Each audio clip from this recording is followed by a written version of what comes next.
Brittany! Late ka na naman? Sabi ng kanilang guro nang dumating ang dalaga sa classroom. Sorry po ma'am, hindi po kasi ako pinauwi kaagad ng manager ko sa part-time ko dahil may mga inasikaso po sila. Sabi niya, sa kanya napatingin ang lahat ng mga kaklase. Aba, pangatlong late mo na to sa loob ng 2 linggo. Sinabi ko naman sa inyo na hanggang 3 lang ang pinapayagan kong late sa loob ng 1 buwan. May ipapangako mo ba sa akin na hindi ka malilate na 1 pang beses sa loob ng susunod na 2 linggo? Nag-alangan si Brittany na sagutin ito dahil alam niyang hindi rin siya sigurado.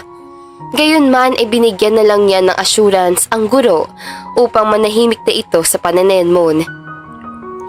Sige po ma'am, hindi na po ako malilate sa susunod na 2 linggo. Promise yan ha?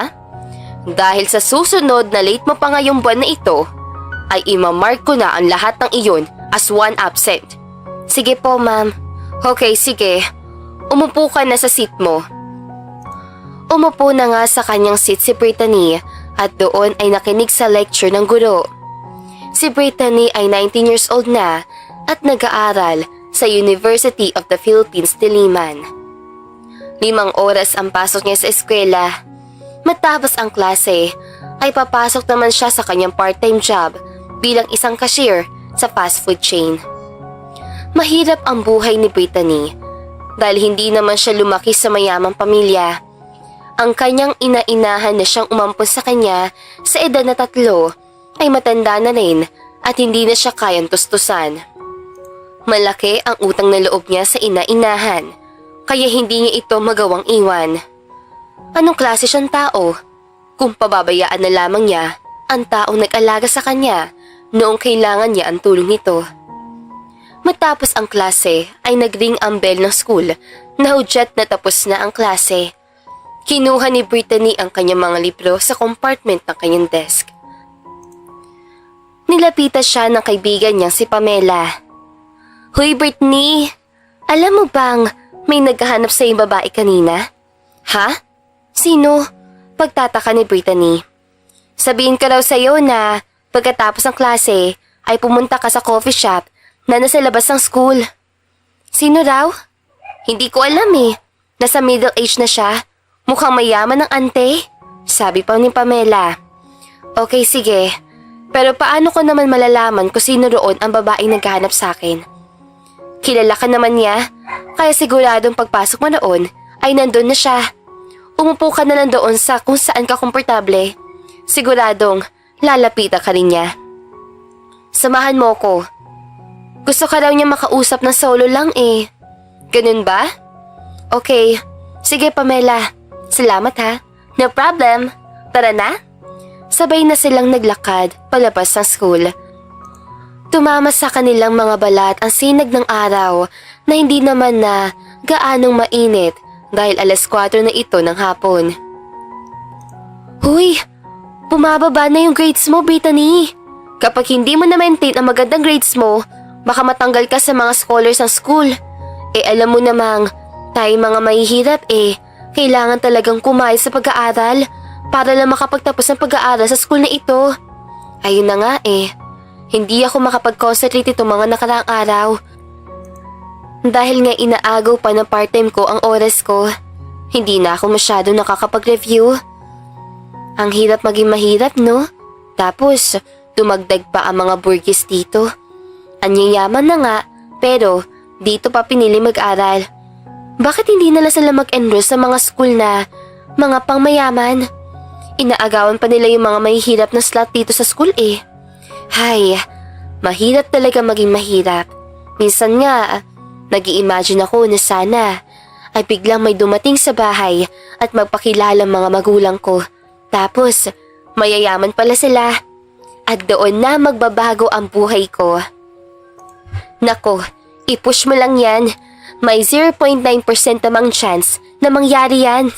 Since hindi mo naman kilala ang mga magulang mo, ako, talagang alam ko nang sila ang mga magulang ko.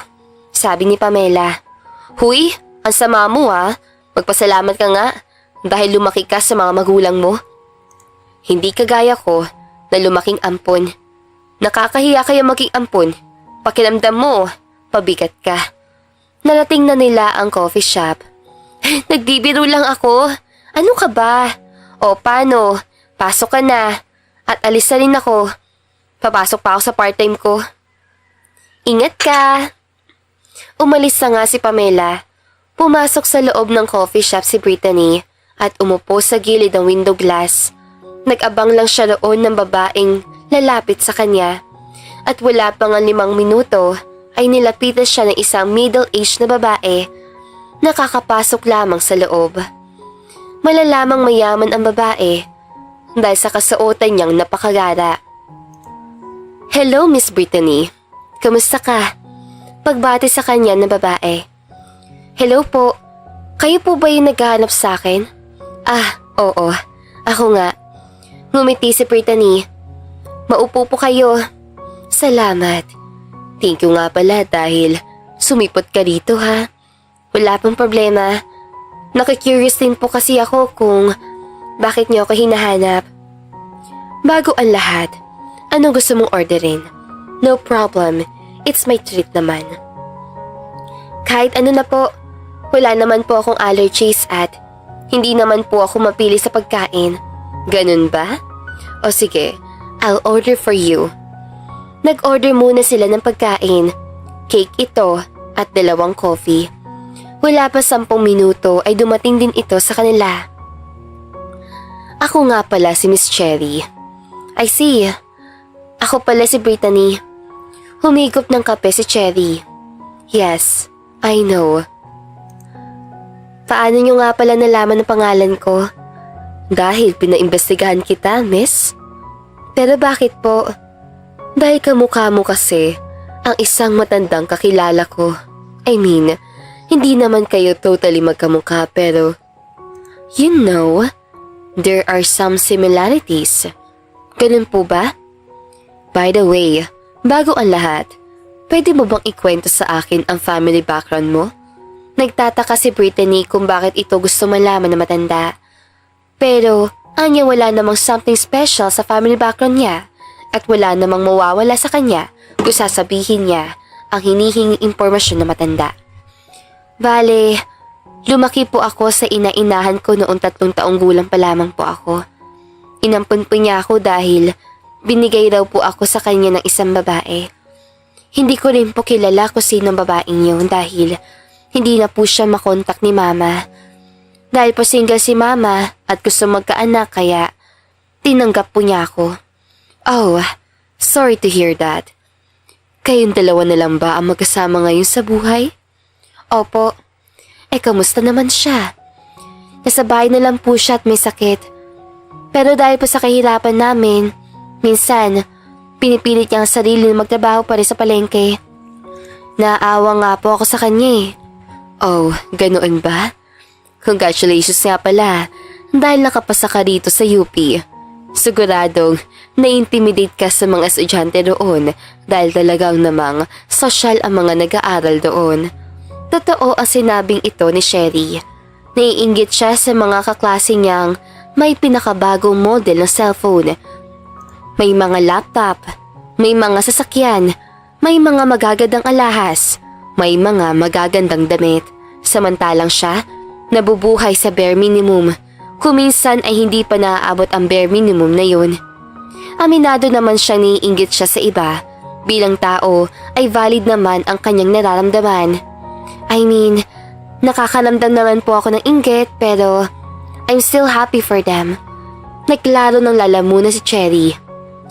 So ganito no? Ang totoo niyan ay mayroon akong iaalok sa iyong trabaho. Ano pong trabaho? Pagtataka ni Brittany. Ganito kasi. Wife ako ng isang billionaire and he is looking for his daughter. Matagal na niyang hinahanap ang anak niya pero talagang mailap ang kapalaran na muling pagtagpuin sila. Matanda ng asawa ko at gusto ko sanang bago siya mamaalam sa mundong ito ay makita niya ang anak niya. Okay po, sabi ni Brittany na gustong pagpatuloyin sa pagkukwento si Cherry. So, ayun na nga. Since hindi namin mahanap ang anak niya, pwede bang magpanggap ka bilang ang anak niya while he's still alive? Don't worry, in my estimation, 3 to 5 years na lang naman ang itatagal niya sa mundo. Mabilis ang tumakbo ang oras sa panahon ngayon. Nabigla si Brittany dahil hindi niya inaasahan ang inaalok na trabaho sa kanya ni Cherry. Magpapanggap po ako bilang ang anak niya? E paano po kapag nalaman niyang niloloko lang po natin siya? Hindi niya malalaman yun unless may magsabi sa kanya. Dependent na lang sa akin ang asawa ko at wala naman siyang ibang maaasahan. Bukod doon, he has 100% trust in me. Hindi niya ako pagdududahan. Sorry po, pero bakit po ako ang naisipan yung alokin? Dahil nga sa kaunting similarities ninyong dalawa. Siguradong kapag nakita ka niya at sinabi kong ikaw ang nawawala niyang anak, hindi ka niya pagdududahan. Dahil sa similarities sa ilang facial features niyo. Parang hindi ko po kaya, Miss Cherry. Hindi ko po kaya manloko ng ibang tao. I'll offer you 1 million. Sabi ni Cherry na ikinalaki ng mga mata at tenga ni Brittany. 1 million pesos? Oo, gagawin ko ang lahat para lang mapasaya ang aking mister. Sana ay matulungan mo ko dito. Hindi mapanatag si Brittany, bagamat nasisilaw siya sa malaking pera, ay labag naman ito sa kanyang moralidad at konsensya. Miss Cherry, pwede niyo po ba akong bigyan ng time para mag-isip? Kailangan ko muna kasing pag-isipan ito ng mabuti. No problem. Sana ay makapag-isip ka na as soon as possible. Heto ang calling card ko. Please call me there kapag may desisyon ka na. Okay? At inabutan siya nito ng calling card. Salamat po. Tinapos lang nila ang pagkain at matapos ay umalis na rin sila. Habang naglalakad si Brittany ay hindi siya mapanatag sa kakaisip ng tungkol sa inaalok ni Cherry sa kanya. Gustong gusto niyang tanggapin ng alok nito. Pero labag naman ito sa kanyang kalooban. Dumaan muna siya sa palengke kung saan ay nagtatrabaho ang ina bilang tindera ng mga gulay. Tumayo lang siya mula sa malayo at pinagmasdan ang ina. Sobrang nahabag siya sa ina. Sa kabila ng katandaan nito ay pinipilit pa rin itong bumangon at magbanat ng buto para lang makatulong sa kanya. Maya-maya ay nakita niyang pinagalitan na may-ari ng tindahan ang kanyang ina. Ang kanyang ina naman ay hingi ng pasensya dahil sa maling nagawa. Namali kasi ito ng presyong ibinigay sa customer, kaya nagreklamo ang customer sa may-ari. Imbis na lapitan ng ina, ay lumayo na lamang siya dahil alam niyang hindi rin gugustuhin ng ina na makita niyang pinapagalitan ito. Habang naglalakad papalayo, ay naiyak siya, ngunit kaagad din niyang pinunas ang luha mula sa kanyang mga mata. Pag-uwi niya sa bahay, habang nagre-review siya ng mga pinag-aaralan nila kanina, ay bumabalik sa isipan niya ang alok ni Cherry. Gustong gusto talaga niya itong tanggapin. Nagdasal siya sa Panginoon na gabayan siya sa desisyong gagawin niya. Nang gabi ay naghapunan sila. Ikinuwento niya sa ina ang alok ni Cherry sa kanya upang hingin ang opinyon nila dito. At ito ang sinabi ng ina. Sinabi pa talaga niyang gusto niyang mapasaya ang asawa niya bago ito mamatay? Opo, Mama. Yun daw po ang dahilan niya. Ganoon ba? Kung ako ang tatanungin, ay baka tanggapin ko ang alok niya. Oo, mali ang manloko. Pero para naman sa ikakasaya ng kapwa natin yun. Pero anak, ikaw pa rin ang magdedesisyon. Hindi kita kayang pag-aralin, kaya kung tingin mong yan ang mas makakabuti sa'yo, ay gawin mo. Pero kung gagawin mo iyon nang dahil sa akin, please, huwag mo na yung ituloy pa dahil ayoko maging pabigat ako sa'yo. Kung tatanggapin man ni Brittany ang alok ni Cherry, yun ay dahil sa kanyang ina. Hindi na baling maghirap siya. Ang inaalala lang niya ay ang ina. Awang-awa kasi siya rito. Sige po, Mama. Pag-iisipan ko pa ito na mabuti. Oo, pag-isipan mo ng mabuti dahil mabigat na responsibilidad yung inaalok sa'yo ng kung sino man ang babaeng yan. Nagsunod-sunod ang mga araw at walang ibang laman ng utak ni Brittany kung hindi ang alok ni Cherry. Hanggang sa isang araw, nang matapos ang part-time niya, ay nagbilang na siya ng pera sa manager office. Sinabi sa kanya ng manager kung magkano dapat ang laman ng kahera niya. 19,300 dapat ito. Ang kaso, 17,300 lamang ang nabilang ni Brittany. Ilang ulit pa niya itong binilang, ngunit 17,300 pa rin talaga ang lumalabas. Sir, short ako ng 2,000, sabi niya. Kaltas sa'yo yan, sabi ng manager. Sobrang nalungkot si Brittany dahil sobrang laki ng 2,000 kaltas para lamang sa isang araw. Isang linggo na niyang sahod iyon. Sa huli ay wala rin siyang ibang nagawa dahil ganoon talaga ng patakaran sa kanila. Kahit magreklamo pa siya ay wala rin itong pakinabang. Kasalanan niya ito dahil hindi siya naging maingat sa paglabas ng pera mula sa kahera. Habang naglalakad siya papunta sa school ay naiyak na lamang siya. Nagpapagod lang siya sa pagtatrabaho para lang sa wala. Dahil sa pagkakashort niyang iyon ay nakapagdesisyon na siya. Tinawagan niya ang numero ni Cherry. Hello? Pagsagot ni Cherry. Hello po, Miss Cherry. Ako po ito, si Brittany. Oh, Brittany, napatawag ka. Pwede po bang makipagkita sa inyo mamayang after school? Nakapagdesisyon ka na ba? Opo, nakapagdesisyon na po ako. Sasabihin ko po ang desisyon ko mamaya.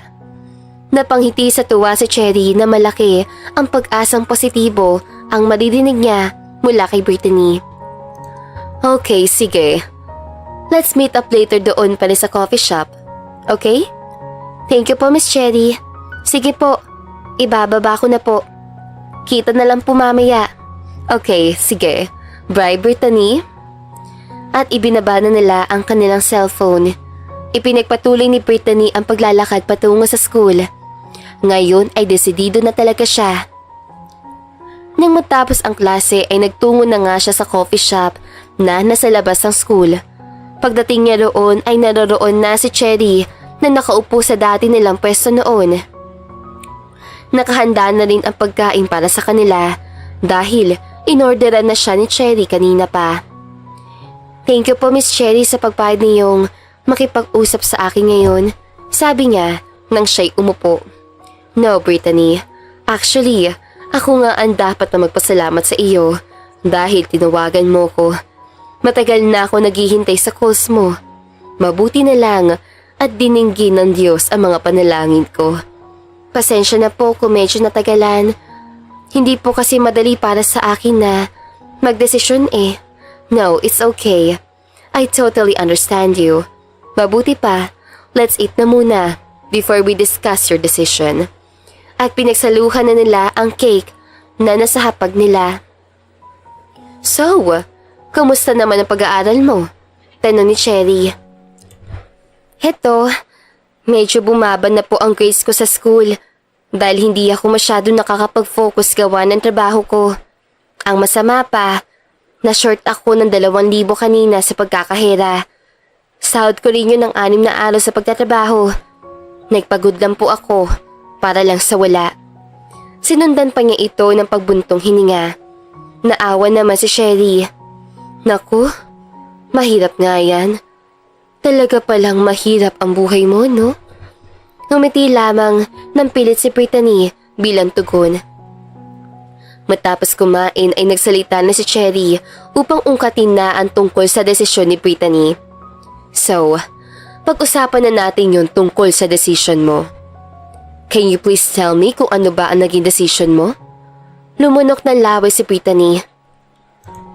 Miss Cherry, gusto ko pong tanggapin ang inaanok niyo sa akin. Napangiti sa tuwa si Cherry. Thank you.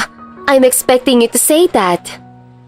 Huwag niyo po sanang isipin na masama akong tao dahil tinatanggap ko itong alok ninyo. Hindi po ako manloloko. Ang kaso po, kailangan ko po talaga kasi ang pera ngayon para sa nanay ko. At saka naisip ko rin naman po na hindi masama ang intensyon ninyo. Gusto niyo lang naman pong maging masaya ang asawa ninyo. Oo naman, kahit sino hindi iisipin na manloloko ka o tayo. Minsan tama rin na manloko na ibang tao kung ito ang mas magbibigay sa kanila ng kasiyahan. Huwag kang mag-alala, hindi mo pagsisisihan ang desisyon mong ito. Kailan po ako magsisimula sa pagpapanggap? Ngayong Lunes na ito. Pwede ka na ba magsimula? Ipapakilala na kita sa magiging papa mo. Hindi po ba siya magdedeba ng DNA test? Hindi siya magdedeba ng DNA test, pero if in case na magdemand siya, may nakahanda na akong peking dokumento para doon. Kinasabwat ko yung kaibigan niyang doktor. May tiwala siya daw sa kaibigan niyang doktor na yun, kaya hindi siya magdududa sa mga papeles na ipapresentan natin sa kanya. Maipapangako niyo po ba talaga na hindi niya malalaman ang katotohanan? Ayoko po kasi masaktan siya kapag nalaman niyang niloloko lang natin siya. Ano ka ba? Masyado ka nag-overthink. Basta, magtiwala ka sa akin. Wala kang kaharaping problema sa pagpapanggap mo. Sige po. Ano? Do you still have any questions? Medyo nakakahiya po pero kailan ko po makukuha yung pera? I will give you 5,000 weekly. Then ibibigay ko sa iyo ang kulang kapag namatay ng asawa ko. For example, my husband died 2 years from now. Ibabawas sa 1 million pesos yung lahat ng naibigay ko sa iyo weekly. Okay lang ba yun sa iyo? Ayos lang naman po sa akin.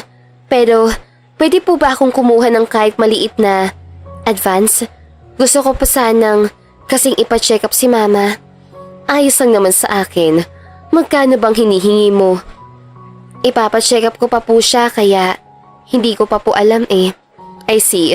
No worries. Ipa-check up mo siya whenever you are free. Nasabihin mo sa akin kung magkano kailangan niya. Ako na ang bahala sa kanya. Okay? Inabutan siya ng 10,000 pesos si Cherry. Heto ang 10,000. Hindi ito kasama sa 1 million na ibibigay ko sa iyo. I'm just giving this to you out of gratitude. Okay? Natuwa si Brittany. Thank you po, Miss Cherry. Ang bait niyo po. No problem. Basta sabihin mo na sa akin kung mayroon ka pang mga kailangan. Okay? Sige po. Maraming salamat po ulit ha. Matapos silang mag-usap ng araw na iyon, ay naghiwalay na ni sila. Bago umuwi ay nag-grocery muna siya sa supermarket. Tuwang-tuwa si Brittany habang nag-grocery siya. Alam kasi niyang pag-uwi niya sa bahay ay tiyak na matutuwa ang kanyang ina sa mga dala niyang pasalubong para dito. Umabot ang 5,000 piso ang nagastos niya sa mga pinamili niyang grocery. Pag-uwi niya sa bahay ay naroroon na ang kanyang ina. "Oh Brittany, sumahod ka na?" Tanong ng ina habang pinagmamasdan ang 2 karton ng mga grocery. "Parang ganoon na nga po, Mama. I mean, alam niyo po yung tungkol sa alok sa akin ng babae? Di ba po pa?" "Oo. Tinanggap mo na bang alok niya?" "Opo, Mama. Tinanggap ko na po dahil nahihirapan na po ako sa part-time ko. Na-short po kasi ako kanina ng 2,000. Nakakatakot na pong magkahera ulit dahil baka mamaya ma-short ulit ako. Ayoko namang magsayang lang ng oras sa pagtatrabaho ng part-time ko. Tapos yun pala, ikakaltas din ang buong sahod ko sa mga short ko." "Anak, sigurado ka na ba talaga sa desisyong mong yan? Kasi wala nang atrasan yan. Kailangan mong ihanda ang sarili mo sa oras na mabuko ang plano ninyo nung babaeng nag-alok sa iyo. Huwag po kayo mag-alala, Mama. Hindi po kami mabubuko na matandang milyonaryo. Basta, nakasupport lang ako sa kung anuman ang desisyon na gagawin mo." Samantala, kinabukasan ay nag-resign na si Brittany sa part-time niya sa fast food. Immediate ang resignation niya na nirequest niya. Ang kaso, hindi ito inaprobahan ng kanya manager dahil kailangan daw niya mag-render. Pero dahil confident siya na may regular na trabaho na siya bilang ang peking tagapagmana, ay naglakas loob siya mag-awol na lamang na Maglunes matapos ang klase ay sinundo na siya ng kotse ni Sherry. Handa ka na ba, Brittany? Opo, ready na po ako, Miss Sherry. At ngumiti si Cherry. Matapos ang isang oras sa biyahe, ay narating na nila ang isang pangmayamang village. Dito nakatira ang mga nasa pinakatuktok na lipunan na kagaya na lamang ng mga negosyante, politiko at artista. Pinagmasdan ni Brittany ang mga bahay na nadadaanan nila. Lahat ay magagara. Walang makikita ni isang mahirap na bahay doon. May nakita pa siyang isang artista na inilalakad ang kanyang aso. Wow! Artista yun ha! Pagkamangha niya. Maraming mga nakatirang artista dito, kaya palagi kang makakakita ng mga sikat dito. Napakayaman po pala talaga ang asawa ninyo, Miss Cherry. Sobra. Mas mabibighani ka kapag nakita mo ang bahay niya. Matapos ang 5 minuto ay narating na nila ang isang napakaganda at napakalaking bahay na mayroon pang fountain sa harap ng main door nito. Mayroon ding garden sa paligid ng mansyon. Ang pinakamalapit na bahay sa mansyon na yun ay halos 20 meters. Sobrang lawak kasi ng garden at bakuran ng mansyon. Napakarami ring puno ang nakapaligid dito. Tumigil sa garahe ng bahay ang kotse at lumabas na sila roon. Halika na, pumasok na tayo, sabi ni Sherry at pumasok sila sa loob ng main door. Nabighani pa si Brittany dahil ang main door ay napakalawak at napakataas pa. Good morning po, madam. Pagbati ng isang kasambahay na naka-uniforme na pangkasabahay, itim na t-shirt at puting apron. Good morning din. Ito nga pala si Brittany. Magmula ngayon ay isa na siya sa mga amo ninyo. Dahil siya lang naman ang matagal nang nawawalang anak ng asawa ko. Napatakip sa bibig ang kasambahay na ito dahil sa sobrang gulat at tuwa. Talaga po? Ma'am, ako po si Betring. Ikinagagalak ko po kayo makilala. Salamat po, Ate Betring. Ikinagagalak ko rin po kayo makilala. Betring, paghandaan mo kami ng cake at juice, okay? 3 kami. Dalhin mo sa kwarto ng asawa ko dahil magkakaroon ng reunion doon. Okay? Sige po, madam. At umalis na ang kasambahay at nagtungo sa kusina upang sundin ang inuto si Cherry. Dumiretso naman sa pangalawang palapag ng kwarto si Cherry habang nakabuntot si Brittany. Huminto sila sa paglalakad sa tapat ng isang kwarto. Ito ang kwarto ng asawa ko. O ng papa mo. Gusto kong magmula ngayon ay tawagin mo na siyang papa. Okay ba? Sige po, Miss Cherry. And mas maganda kung tita na lang ang itawag mo sa akin. Okay ba? Sige po, tita. Kumatok na sa pinto ng kwarto si Cherry. At pinuksan din ito matapos ang 10 segundo.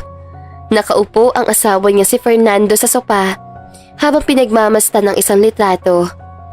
Puti na ang buhok nito, pati kilay at balbas. Mahal ko? Itinago ni Fernando ang litrato at tumingin sa kanila. O mahal ko, sino yung kasama mong babae? Pagtataka na matanda. Umupo si Cherry sa sopa sa tapat ng asawa at sumunod naman si Brittany. Mahal, nabanggit ko sa iyong may sorpresa ako sa iyo, hindi pa? Nabanggit mo nga yun, mahal. Kinuha ni Cherry ang isang peking dokumento sa kanyang bag at inabot ito kay Fernando. Mahal, basahin mo ito. Isa itong paternity test. Nahanap ko na rin sa wakas ang nawawala mong anak. Masayang sabi ni Cherry. Nagulat si Fernando. Kaagad niyang tinignan ang dokumento at nakita nga niyang 98.33% na magkadugo sila. Napatingin si Fernando kay Brittany at kaagad niyang nakita ang sarili niya dito. May pagkakapareho nga ang itsura nilang dalawa noong kabataan niya. Hindi siya nagduda sa dokumentong ibinigay ni Cherry dahil wala naman siyang dahilan upang magduda. Anak, ikaw na ba talaga yan? Ngumiti ng pilit si Brittany. Opo, Papa. Ako nga po ito. Lapitan mo ang papa mo, Brittany. Utos si Cherry at ginawa naman ni Brittany. Umupo siya sa tabi ni Fernando. Kaagad siyang niyakap ni Fernando habang naguunahan ang luha sa mga mata nito. Matagal kitang hinanap, anak. Walang ibang naramdaman si Brittany kung hindi matinding konsensya. Paniwalang paniwala ang matanda sa kasinungalingan nilang dalawa ni Cherry. Nang magyakapan sila ni Fernando ay nagkatinginan sila ni Cherry. Sinenyasan pa siya nito na ipagpatuloy lamang ang pag-arte na siya naman niyang sinunod sa kabila ng nararamdamang konsensya. Ako rin po, Papa. Matagal ko na po kayong hinahanap.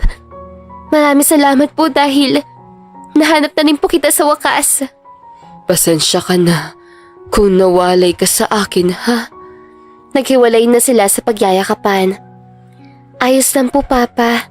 Ang importante po ay nagkasama na po tayo ngayon. Pwede mo bang ikwento sa akin ang mga naging buhay mo, anak? Gusto kong malaman. Naglaro ng lalamunan si Brittany at sinundan ng pagkakwento ng tungkol sa naging buhay niya sa poder ng kinikilalang ina. Hindi niya kinailangan magsinungaling. Sinabi lamang niya ang totoo. Awang-awa naman si Fernando na malamang kinakailangan mag-part-time ni Brittany habang isinasabay sa pag-aaral. Habang siya ay namumuhay sa ganito karangyang buhay, ang anak naman niya ay naghihirap ng ganoon. Pasensya na talaga, anak, ha? Sana ay mapatawad mo ako. Wala po yun, Papa. Tumingin si Fernando kay Cherry. Mahal, paano mo nahanap ang anak ko? Mahal, nakita ko kasi siya isang araw sa part-time job na pinagtatrabahuhan niya. I thought na may similarities ang mukha ninyong dalawa, kaya hindi ako nagdalawang isip na i-approach siya para tanungin tungkol sa family background niya. To my surprise, nalaman kong ampun lang pala siya ng kinikilala niyang ina. After nun, syempre, hindi ko pinalagpas ang pagkakataon na tanungin siya for a paternity test. At hindi naman siya tumanggi. Kaya heto na ako ngayon. Pagsisinungaling niya. Maraming salamat, mahal. Maraming salamat sa lahat ng mga ginagawa mo para mapasaya lamang ako at matupad ang pangarap kong matagpuan ang anak ko. Alam mo naman, mahal, na gagawin ko ang lahat para sa'yo. Hindi ba? Na-touch si Brittany sa pagmamahalan ng mag-asawa. Nang matapos sila mag-usap, ay umuwi muna si Brittany sa bahay ng kanyang ina. Doon ay kinuwento niya ang lahat ng mga nangyari. Anak, napagpasyahan mo na yan. Kailangan mo maging matatag sa desisyong ginawa mo. Huwag ka na makonsensya. Sisikapin ko po, Mama. Anyway po, nakiusap po sa akin si Sir Fernando na doon na ako tumira magmula ngayon. Ayos lang po ba yun sa inyo, Mama? Ayos lang sa akin, anak. Basta kung saan ka panatag, susuportahan kita. Huwag mo akong alalahanin dahil ayos lang naman ako dito. Salamat po, Mama, ha. Nagligpit din kaagad ng mga gamit si Brittany. Karamihan ay mga gamit niya sa school. Sinabi kasi niya sa kanya ng ama na bibilhin siya nito ng mga magagandang damit sa mall bukas. Kaya hindi na siya nagdala ng maraming damit. 2 damit lang ang dinala niya. Kinabukasan, matapos ang klase, ay sinundo siya ng isang magarang kotse sa labas ng school. Huy, Brittany! Sino yan? Tanong ni Pamela. My father. Nakita ko na ang totoong papa ko. Sabi ni Brittany na ikinagulat ni Pamela. Papa mo? Anak, tara na!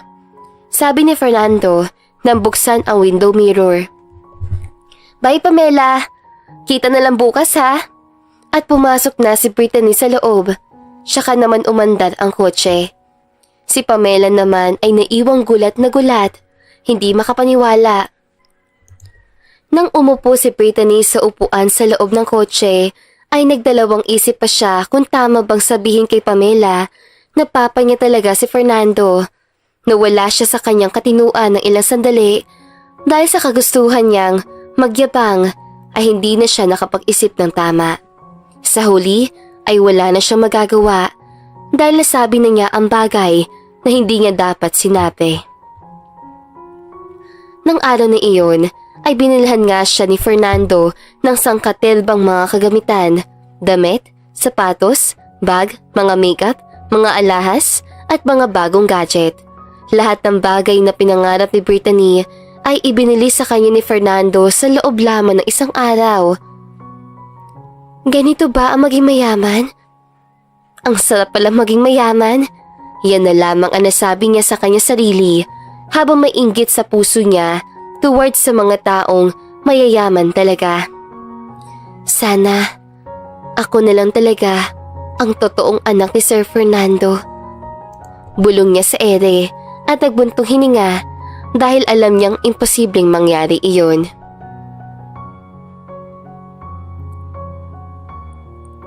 Sa kabilang banda, nasa bahay si Cherry at kasama niya roon si Alexander, ang kanyang kabit. Ipinakilala niya si Alexander kay Fernando noon bilang kanyang kapatid, kaya walang nagdududa kay Alexander bilang lalaki ni Cherry. Nasa kwarto nilang mag-asawa si Cherry at Alexander.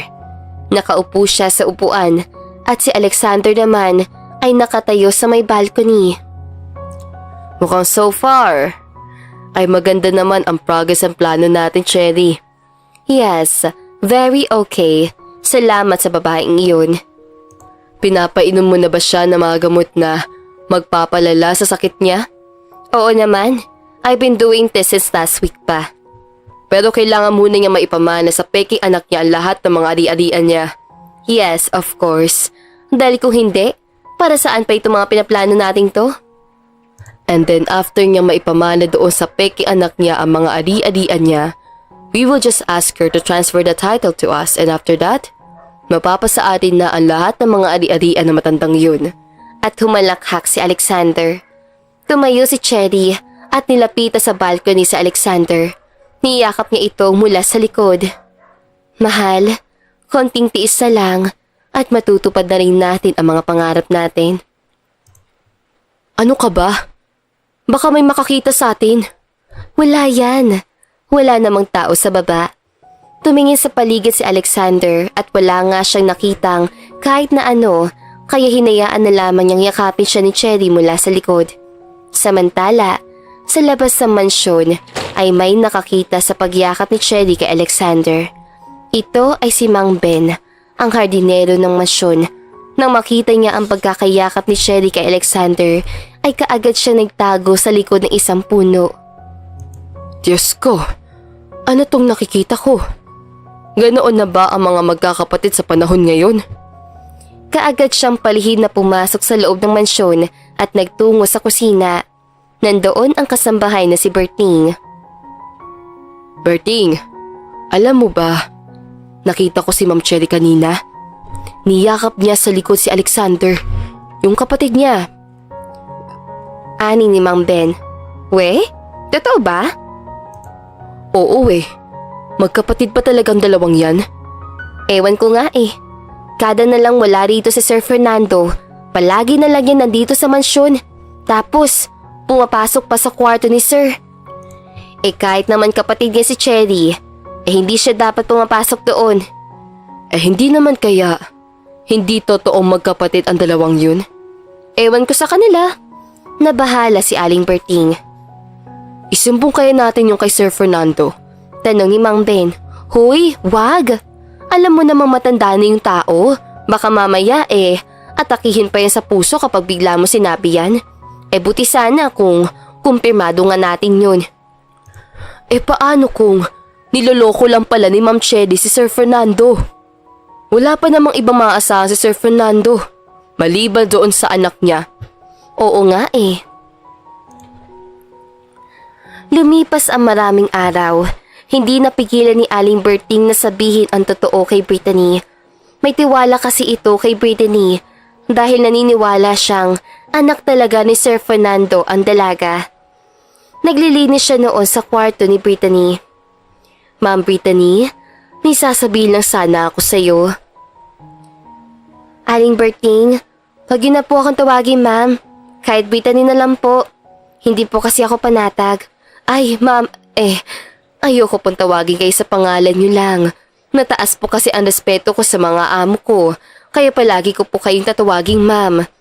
Nga pala, may sasabihin lang ako sa'yo. Ano po yun, Aling Berting? Kasi, huwag ka maingay ha? At huwag mong ito sabihin kahit na kanino, lalo na kay Ma'am Cherry. Baka, kapag sinabi mo ito sa kanya, ay bigla niya akong sisantihin. Naintriga si Brittany sa ganitong uri ng pananalita ni Aling Berting. Yes po, Aling Berting. Ano po meron? Halatang hindi mapakali si Aling Berting. Kasi, ganito yan. Nakita daw ni Mang Ben si Ma'am Cherry na niyakap yung kapatid niyang si Sir Alexander sa likod. Tingin ko, masyadong kaduda-duda yun. Si Kuya Alexander? Hindi naman kaya sweet lang sila sa isa't isa? Ikinuwento ni Aling Berting kay Brittany kung bakit kaduda-duda ang pagkakayakap ni Cherry kay Alexander. At saka naman ito na pagtanto ni Brittany. Labis na napaisip si Brittany kung totoo nga bang kapatid ni Cherry sa Alexander. Wala naman itong masyadong epekto sa kanya. Dahil hindi naman niya totoong tatay si Sir Fernando, kaya lamang hindi rin maiwasan na mahabag siya sa matanda, lalo pa at napalapit na ang loob niya rito. Parang tatay na rin kasi ang turing niya rito sa loob ng isang buwang magkasama sila. Nang mga sumunod na araw ay nagsasagawa ng investigasyon si Brittany upang malinawan siya. Hindi kasi siya makatulog gabi-gabi sa kakaisip.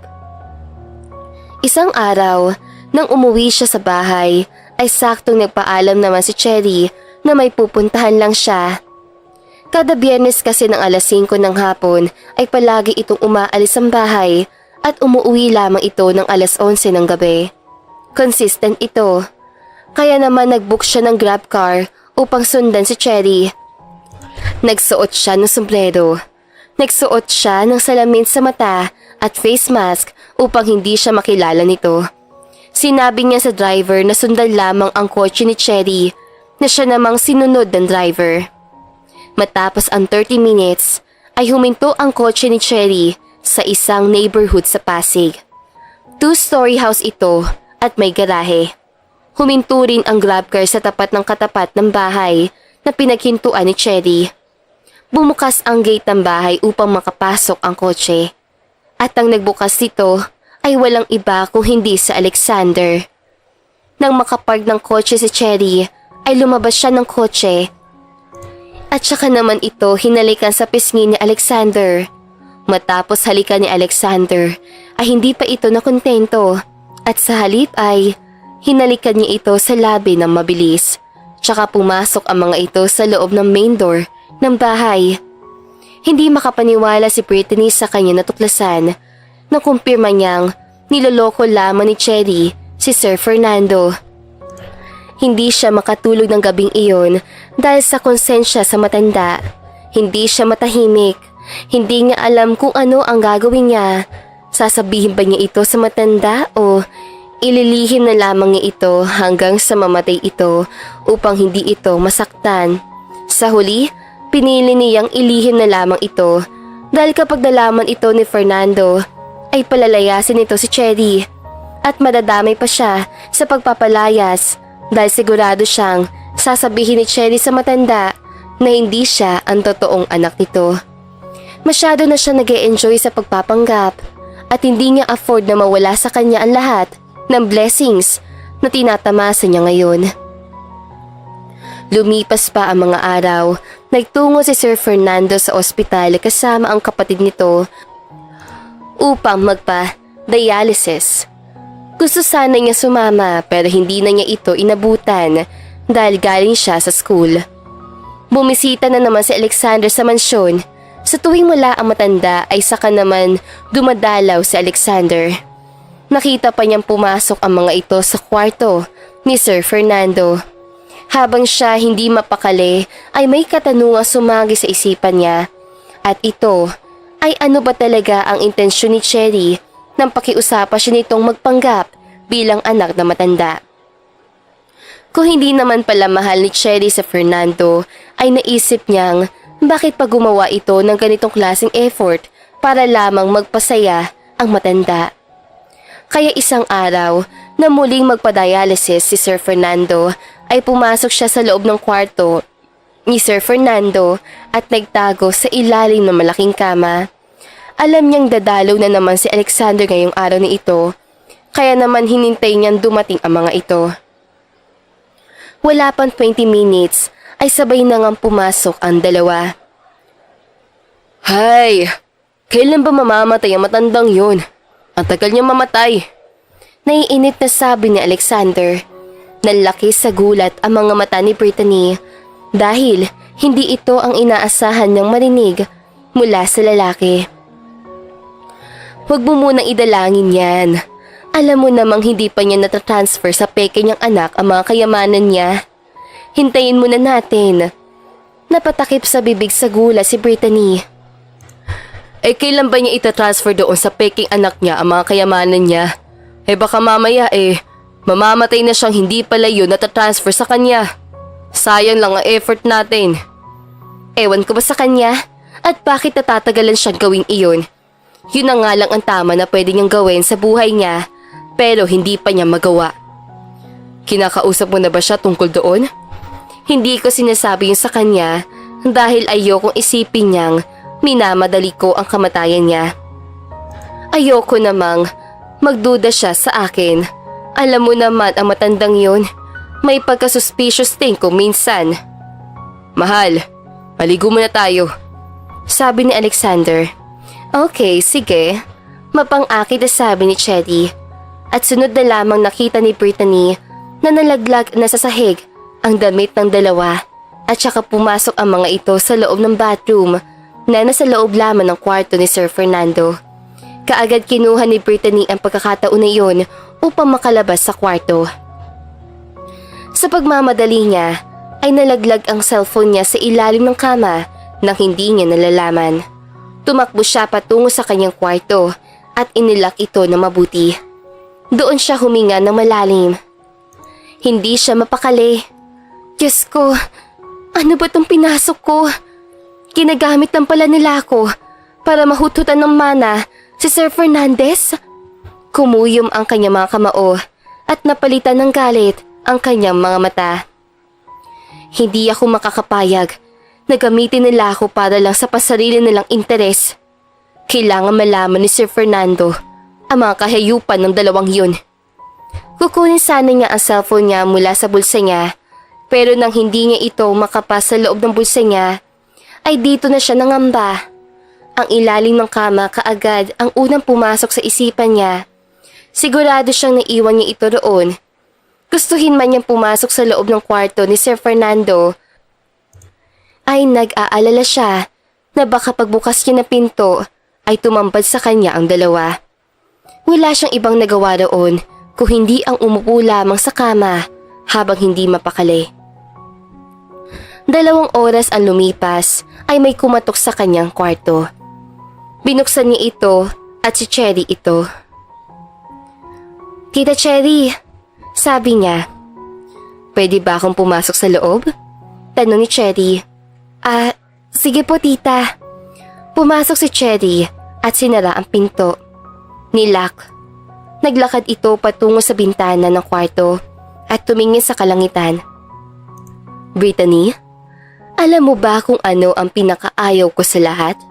Pagsisimula nito na usapan. Ano po yun tita? Kabado niyang tanong. Tumingin sa kanya si Cherry nang may seryosong tingin. Mga taong nakikinig sa usapan ng iba. Unti-unting bumilis ang tibok ng puso ni Brittany dahil sa sobrang kaba. Hindi siya sumagot gawa ng hindi naman tanong ang sinabi ni Cherry para sagutin niya.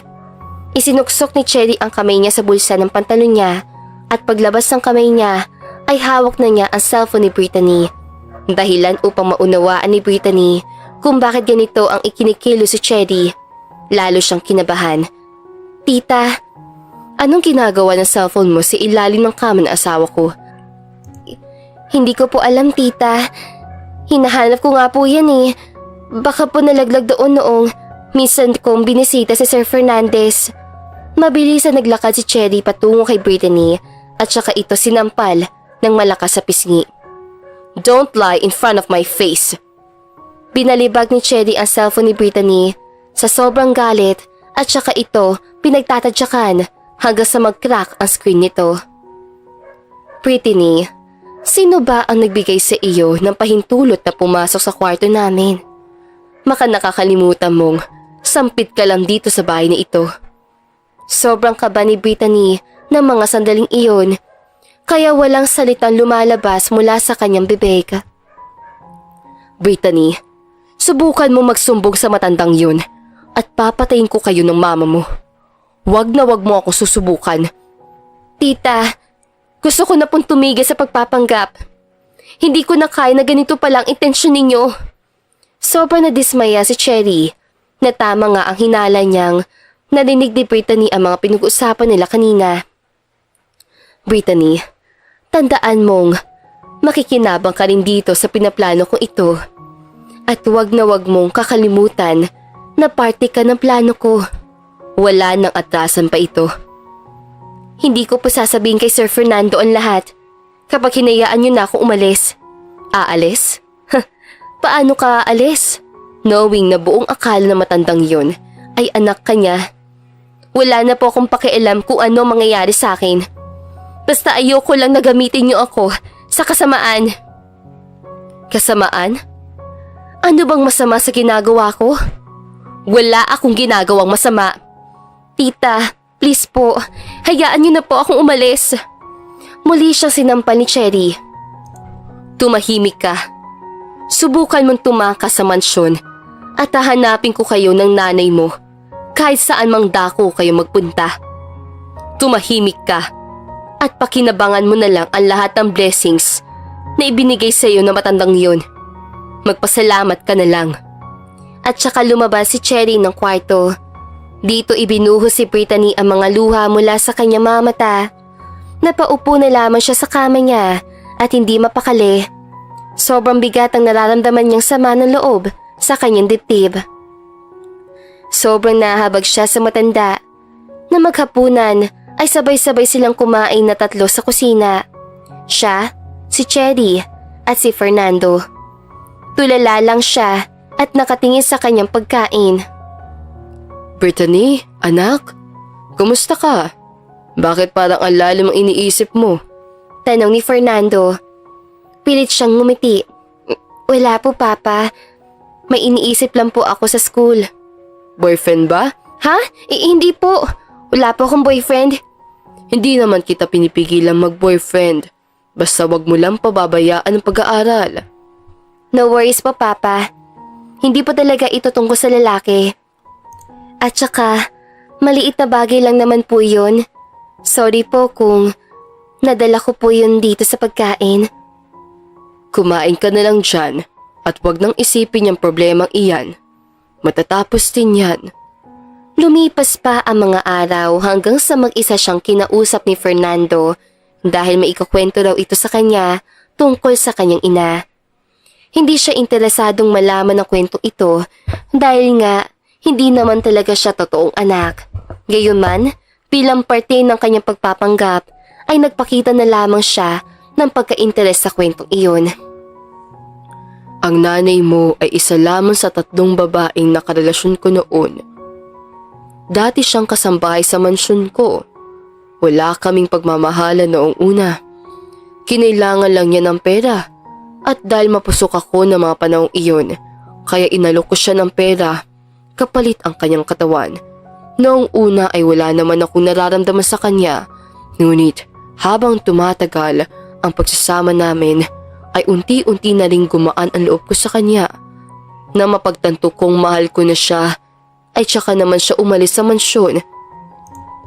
Pero ang sabi sa akin ni Betring na siyang kasama niya noon Ang dahilan daw kaya siya umalis sa mansyon ay dahil natatakot siyang baka kunin ko sa kanya ang anak namin. Hindi ko alam kung saan niya nakuha ang impormasyong iyon. Ganoon po ba, Papa? Naunawaan ko po. Kaya hanggang ngayon ay hindi ko pa rin maintindihan kung paano ka nawali sa kanya at kung kamusta na ba siya. Sana ay nasa maayos pa rin siyang kalagayan ngayon. Sana nga po. Gusto ko rin po kasi siyang makilala ng lubusan at para na rin po makumplento ang pamilya natin. Sana nga, bago ako mamaalam sa mundong ito, ay mangyari muna iyon. May luhang tumulo mula sa mga mata ni Fernando at sinundan niya ito ng pagtawa at pagpunas sa luha ng iyon. Pasensya na kung naging emosyonal ako. Pilit nang ngumiti si Brittany. Mas lalo siya nakonsensya dahil sa pagiging busilak ng kalooban ni Fernando. Nga pala anak, gusto mo bang mag-transfer na school sa ibang bansa? Pag-aaralin kita sa ibang bansa kung gusto mo. Hindi na po, Papa. Masaya na po ako rito. Maya-maya ay may kumatok sa pinto. Bukas yan, Sabi ni Fernando. Pumasok si Cherry, dala ang isang tray na may nakapatong na baso ng tubig at gamot. Ano bang pinag-uusapan niyo dyan? At bakit hindi ako kasali? Kunwari ay may pagtatampo si Cherry. kinuwento ko lang sa kanya ang nangyari sa mama niya. Ganoon ba, mahal? Anyways, heto, at uminom ka na ng gamot. Naalala ni Brittany ang narinig niya noon na pinag-uusapan ni na Cherry at Alexander tungkol sa pagpapainom ng maling droga kay Fernando. Nang inumin ni Fernando ang gamot ay hindi ito matignan ni Brittany dahil hindi niya maatim na nakikita kung paano unti-unting pinapatay ni Cherry ang matanda. Kinabukasan ay bumisita muna si Brittany sa kanyang ina. Noong una ay hesitant siya na sabihin ang katotohanan sa ina pero tila may bumulong sa kanya na sabihin ito. Kung kaya't ginawa niya. Anak! Itigil mo ng pagpapanggapong yan! Sigaw ng ina. Mama, gusto ko rin pong tumigil na dahil sobrang nakokonsensya na po ako. Ang kaso, pinagbantaan po ako ni Cherry na papatayin niya tayong dalawa kapag umalis ako sa mansyon. Brittany, mas pipiliin mo bang mabuhay na nanloloko ng ibang tao o mamamatay dahil may takot ka sa Diyos? Sa Diyos ka matakot, hindi kay Cherry. Kung ako ang inaalala mo, huwag mo yung gagawin dahil hindi ako takot mamatay. Mas gusto ko pang mamatay na lang kaysa mabuhay sa ganitong paraan. Si Cherry, kailangan natin siyang isumpong sa mga pulis para maiwasan ang mga plano niya. Pero mama, madali lang po sabihin yan pero paano kung malaman ang plano natin? Huwag kang matakot, Cherry. Manalangin ka sa Diyos dahil siya lang ang makakatulong sa iyo. Huwag mong minamaliit ang kakayahan ng ating Panginoon. Kung nagawa nga niyang hiwalayin ang dagat para kay Moises, ito pa kaya? Napaluhan na lamang si Brittany dahil masyado na siyang napapressure. Sige po mama, pero pag-iisipan ko po muna ito dahil gusto ko maging ready ako. Tsaka ako gagawa ng plano. Niyakap siya ng ina. Pasensya na anak. Kung alam ko lang na ganito pala ang mga plano ng babaeng yon, sana ay hindi kita pinayagan. Naging selfish ako. Huwag niyo pong sisihin na sarili niyo, mama. Kasalanan ko pa ito dahil ginawa kong Diyos ang pera. Kinalimutan ko kung paano maging tao para lang gumaan ang buhay natin ng panandalian. Kung mayaman lang sana tayo, anak. Hindi mo ito magagawa. Hindi po mama. Hindi po dahilan ng kahirapan natin. Kaya ko yung nagawa. Sadya mas minahal ko lang ang pera kaysa sa moralidad at prinsipyo ko bilang tao. Napaiyak na lamang ang kanyang ina at tumulo ang mga luha nito sa likod niya. Nang gabing iyon ay umiyak si Brittany sa kwarto niya sa mansyon at humingi ng kapatawaran sa Panginoon dahil sa mga maling desisyon niya. Ano pa nga ba ang pinakatamang gawin sa ngayon kung hindi ang itama ang pagkakamali niya sa nakaraan? Anila, lahat ng tao ay nagkakamali pero hindi lahat ng tao ay itinatama ang kanilang kamalian at ayaw niyang maging isa sa mga taong ipapako ang sarili sa mga maling desisyon sa buhay.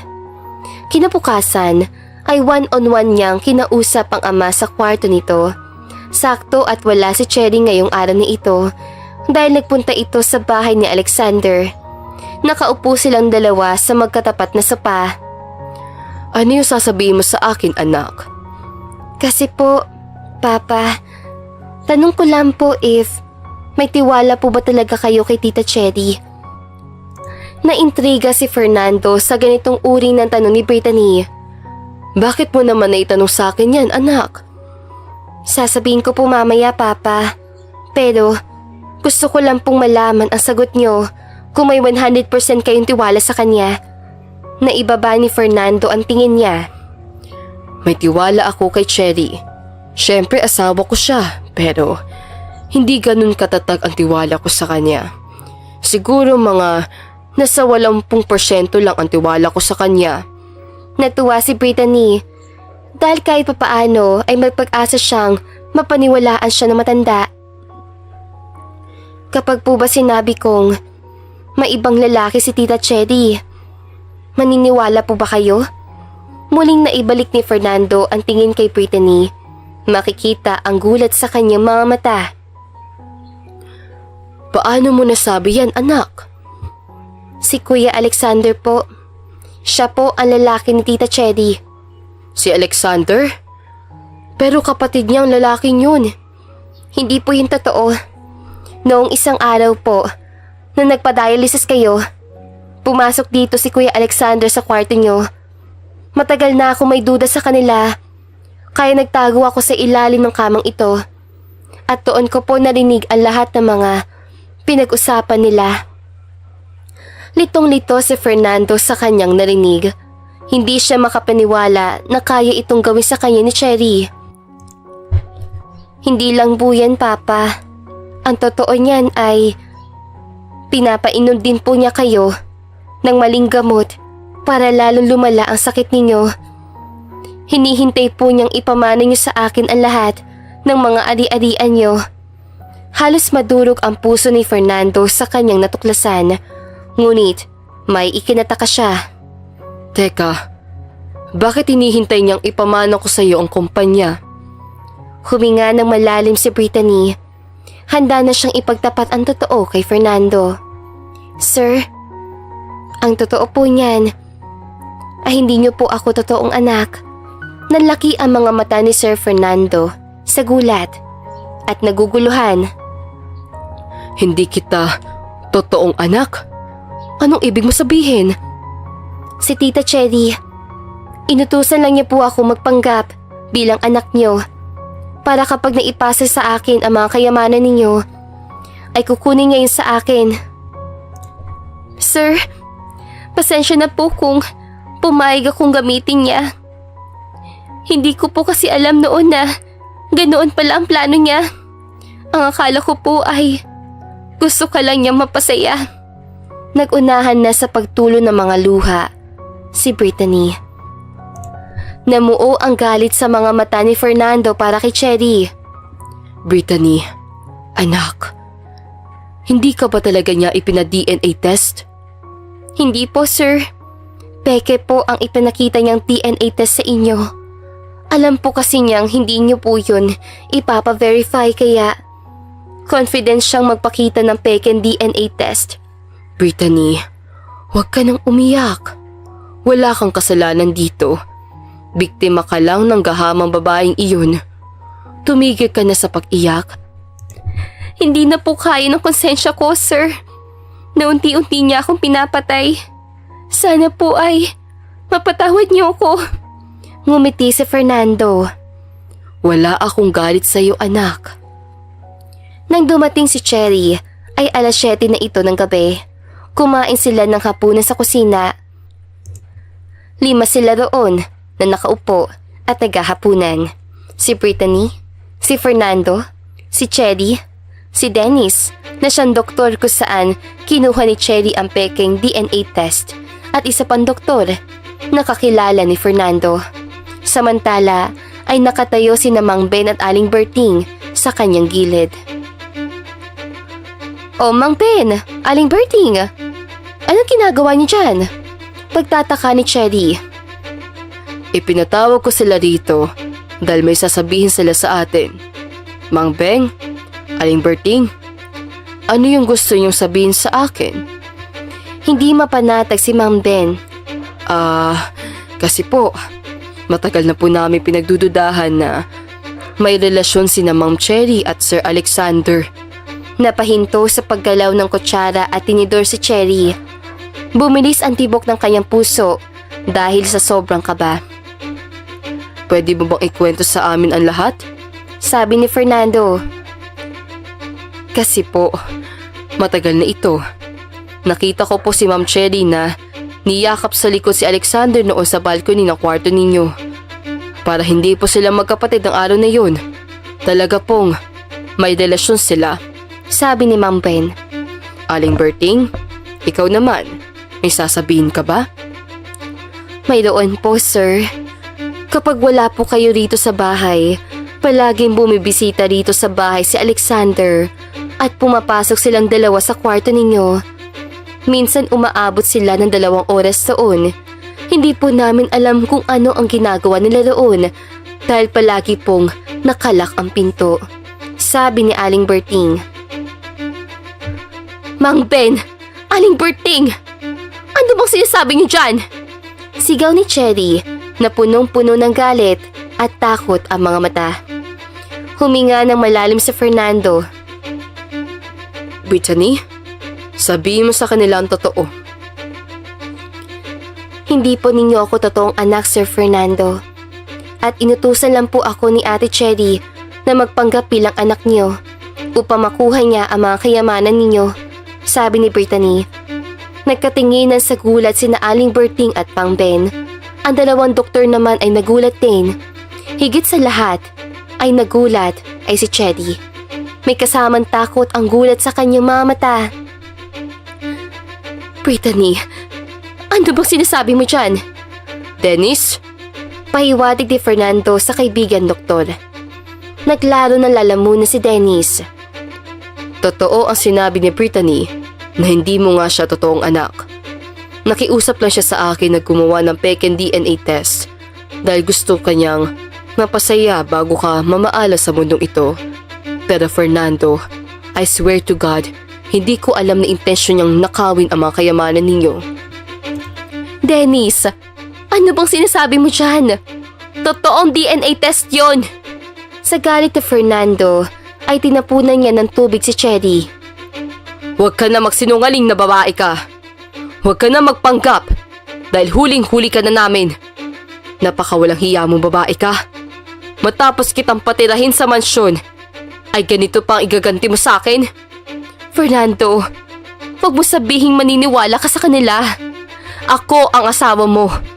Itinapon ni Fernando ang pagkain niya sa mukha ni Cherry dahil sa labis sa galit.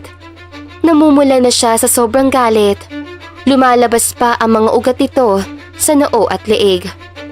Hindi na kita asawa ngayon. Ipapakulong kita dahil sa pagtatangka mong patayin ako. Ang akala mo ba ay hindi ko alam na pinapainom mo ko ng maling gamot para lalong lumala ang sakit ko? Hindi yan totoo. Huwag ka na magsinungaling, Tita Cherry. Aminin mo na lang ang totoo at humingi ng tawad. Baka sakaling mapatawad ka pa ni Sir Fernando. Sabi ni Brittany. Nagpunas sa mukha si Cherry dahil punong-puno ng pagkain ang mukha niya. Ikaw, taksil ka. Ikaw ang nagsabi ng lahat ng ito, hindi ba? Oo, dahil hindi ko na maatim ang lahat ng kasamaan mo kay Sir Fernando. Pinagbantaan mo pa nga ako noon na papatayin mo kami ni Mama kapag sinabi ko ito kay Sir Fernando. Pero maraming salamat sa Diyos dahil ginabayan niya akong itama ang mga pagkakamali ko. Ito na ang pinaka-pinagsisisihan kong desisyon sa buhay ko. Palaban na sigaw ni Brittany. Hinawakan ni Fernando ang kamay ni Brittany. Anak, wala kang dapat na pagsisihan. Tama lang na pumayag ka magpanggap na anak ko. Dahil kung hindi mo yung ginawa, hindi ko makikita ang tunay kong anak. Naguluhan ang lahat sa sinabi ni Fernando. Sina Mang Ben at Aling Berting ay nagkapalitan ng mga nagtatakang tingin. Ano pong ibig niyo sabihin, Sir Fernando? Nahanap niyo na po ang totoo niyong anak? Tanong ni Mang Ben. Oo. Nagulat silang lahat. Gabi, sabihin mo sa kanila ang totoo. Utos si Fernando sa isa pang doktor. Naglaro ng lalamunan si Gabi at kinuha ang isang DNA test mula sa kanyang dalang bag. Ang totoo niyan ay nang ipakilala ni Cherry sa akin si Brittany bilang ang aking anak, ay malakas na ang kutob kong si Brittany na talaga ang anak ko. Pero tila ba may bumubulong sa akin na magsagawa ng sarili kong paternity test kay Brittany. Ginawa ko nga yun. 3 araw lamang matapos tumira dito sa Brittany sa mansyon. Gabi, sabi mo sa kanila kung ano ang naging paternity test result sa amin ni Brittany. Sige po, sir. Gusto ko lang pong linawin sa inyo na walang halong daya ang paternity test na ito. Isinusumpa ko sa Diyos sa puro katotohanan ang nakalagay sa test na ito. Batay sa isinagawang test, sina Sir Fernando at Brittany ay totoo nga mag-ama. Nagulat ang lahat, lalo na si Brittany sa kanyang nalaman. Muling nagsalita si Fernando. Noong nalaman kong totoo ngang anak ko si Brittany, ang akala ko ay nagsasabi talaga ng totoo si Cherry. Kaya labis ako nagulat nang malaman kong pinagpanggap lang pala niya si Brittany. Mabuti na lang at lingid sa kaalaman niya ay ang totoo ko talagang anak ay si Brittany. Papa, totoo po ba talagang kayo ang papa ko? Emosyonal na sabi ni Brittany na hindi makapaniwala. Oo, Brittany. Kaya nga huwag kang magsisi na tinanggap mo ang panloloko ni Cherry sa akin dahil kung hindi mo yung ginawa ay hindi kita matatagpuan. Napaiyak na lamang si Brittany at niyakap na mahigpit si Fernando. Si Cherry ay nanlaki ang mga mata at hindi makapaniwala. Pakiramdam niya ay nawasak ang lahat ng mga pangarap niya sa buhay. Tila ba wala na magandang kinabukasan ang maghihintay sa kanya. Huwag ka nang umiyak, anak. Itinadhana na ng Diyos na muli tayo magkita sa ganitong paraan. Kaya wala kang dapat na ikakonsensya.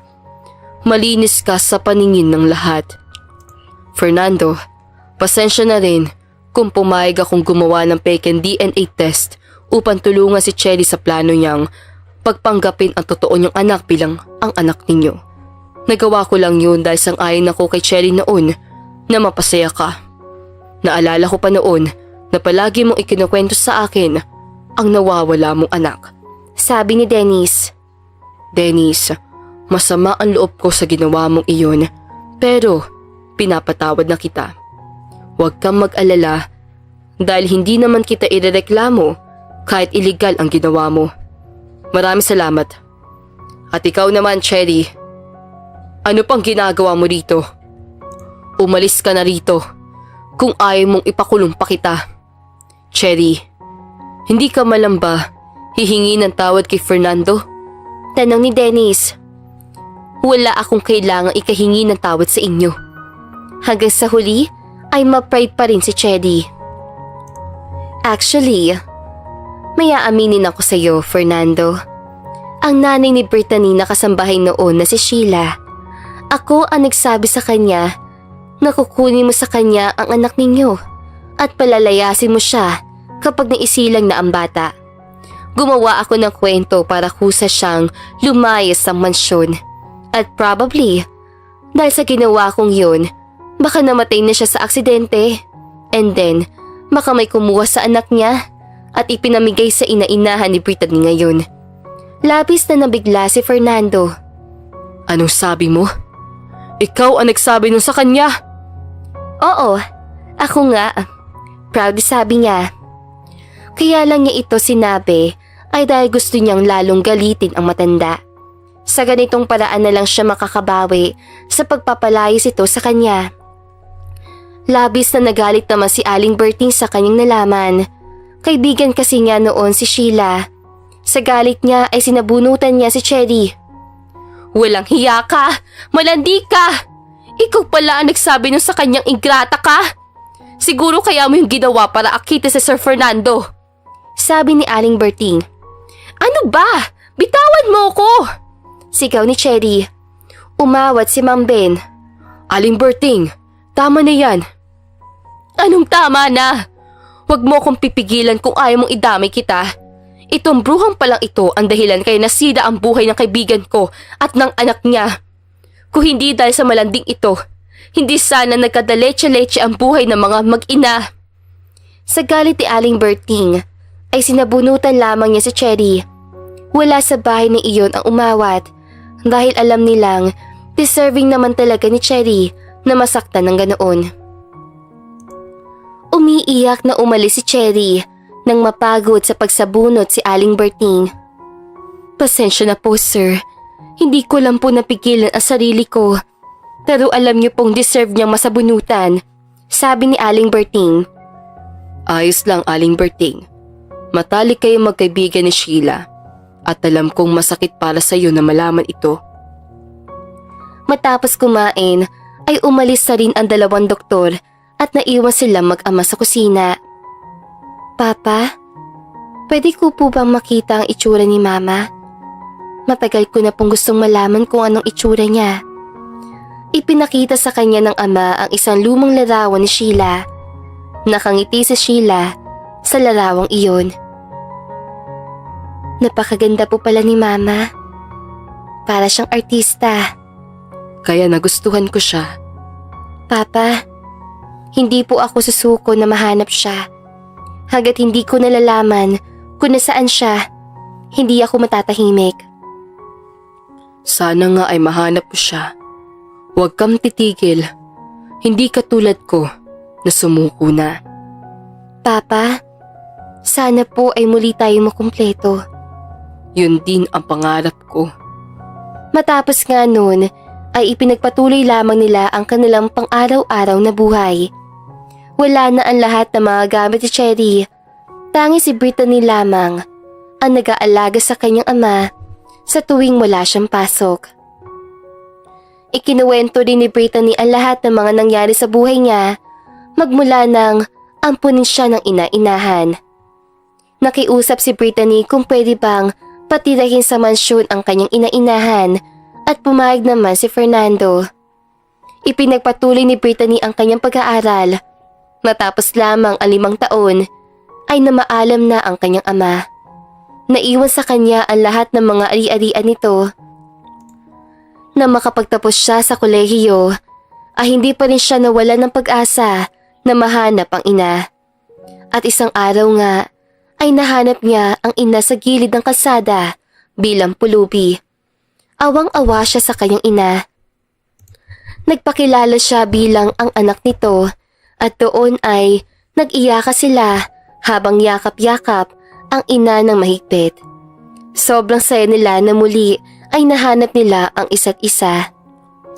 At dito na nga po nagtatapos ang kwento ni Brittany. Sana po ay nagustuhan ninyo ang kanyang kwento at kinapulutan ng magandang aral. Maraming salamat sa inyong pakikinig. Paalam!